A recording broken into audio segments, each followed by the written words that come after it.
আমার মতো বউ আর কই পাবা। প্রতিটা কেকে কিন্তু লুকিয়ে থাকে একটি করে স্টোরি।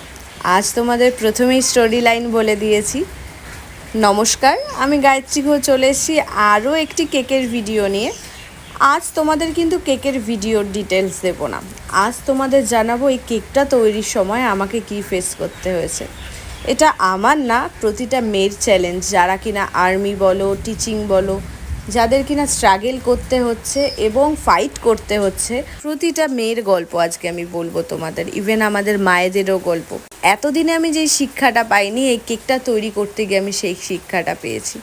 আমার কেকের ভিডিও পছন্দ করেই কিন্তু রানাঘাট থেকে এই অর্ডারটি এক দিদিভাই আমায় করেছিল, তাই আমি ভীষণ এক্সাইটেড হয়ে খুশি খুশি মনে একদম ভালোভাবে কেকের প্রসেসগুলো করছিলাম। কিন্তু বলে না, আমাদের শত্রুর প্রয়োজন হয় না, কারণ প্রতি মাসে করা নাড়ার জন্য আমাদের এক হেডেক থাকেই। সত্যি আমরা মেয়েরা কতটা পাওয়ারফুল না, আমরা প্রাকৃতিকভাবেই জন্মেছি এভাবে, আমরা সৃষ্টি করি, আমরা কি না পারি। তো এই কেকটা বানাতে গিয়ে আমি সত্যিই ফিল করেছি যে কতটা কষ্ট নিয়েও দায়িত্ব পালন করা যায়। মেন সমস্যাটার ক্রিয়েটই হয় ফটো প্রিন্টটা আনতে গিয়ে, যেখানে কিনা জার্কিংয়ে আমার প্রচণ্ড ব্যথা শুরু হয়ে যায়। এখানেই বলে রাখি যে তোমরা আমার ফার্স্ট ফেস এবং লাস্ট ফেস দেখেই বুঝতে পারবে আমার চোখের অবস্থা কী। কেকটা বানাতে বানাতে আমি কাঁদছিলাম রীতিমতো, কিন্তু সেই ব্যথা নিয়েও আমি কাজটা করেছি। ইভেন ভীষণ ভালো ফিডব্যাক পেয়েছি।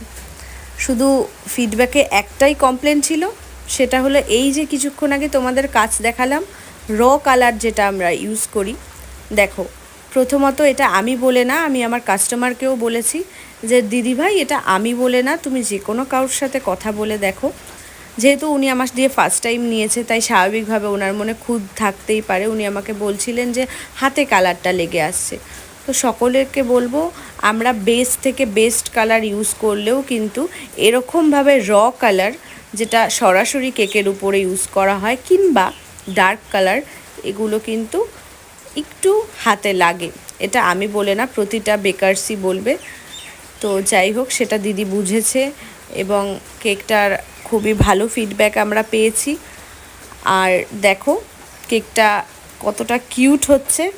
তার মধ্যেও দেখো কারেন্ট চলে গেছিলো, সেই অবস্থায় বাইরে বেরিয়ে এভাবে কাজটা করেছি। দুটো ফুলের মধ্যে বুঝতে পারছিলাম না কোনটা লাগাবো। কাস্টমার যদিও বা সমস্ত আমার উপর হ্যান্ডেল করে দিয়েছিল, তারপরেও আমি কিন্তু তাকে ছবি তুলে দেখাই যে দেখো দিদিভাই কোনটা লাগাবো। তারপরে দিদি এই রোজটা লাগাতে বলল। তোমাদেরও দুটো ফটোই শো করলাম, তোমরাও কিন্তু জানিও কোনটা ভালো লাগছে। আর দেখো এভাবেই তো কাজ করলাম আজকে। তো তোমাদের ফার্স্টে যেটা বলছিলাম আমি, যে সত্যি আমরা মেয়েরা চাইলে কি না পারি। হ্যাঁ, আমাদের কাছে কতটা পাওয়ার রয়েছে, কিন্তু এই পাওয়ারের পিছনেও কিন্তু আমাদের প্রচুর স্যাক্রিফাইস করতে হয়। এই ফটো প্রিন্টটা আনতে গিয়ে আমার ব্যথাটা এতটাই প্রচণ্ড ছিল যে ফুল রোডে আমি কাঁদতে কাঁদতে এসেছি। ইভেন বাড়িতে এসে মুরগি কাটার মতো বিছানায় ছটপটিয়েছি, কারণ প্রতিটা মেয়েই জানে যে হাড় ভাঙার সমান নাকি এই ব্যথাটা হয়। একবার তো ভেবেও বসেছিলাম যে অর্ডারটি ক্যান্সেল করে দিই, কিন্তু সেই সময় মাথায় আসছিল আমার মা, আর্মিতে থাকা মহিলা, ইভেন প্রতিটা মহিলার কথা যারা কিনা প্রতিটা দিন তাদের সংসারের জন্য কাজ করে চলেছেন। প্রতিটা মেয়েকে আজ হ্যাটস অফ জানাই। আজকের এই ভিডিওর মাধ্যমে কিন্তু আমি আমার গল্প না, প্রতিটা মেয়ের গল্প তোমাদেরকে শোনালাম। আজকের থেকে কিন্তু আমরা এটাই চেষ্টা করব, যারা বলে মেয়েরাই মেয়েদের শত্রু, তাদেরকে ভুল প্রমাণ করার। তাই সবাই সবার পাশে দাঁড়াও, সাথে থাকো। আর দেখো কেকটা বানানো, এটার পিছনে খাটাখাটনি করা মোটেই ইজি নয়।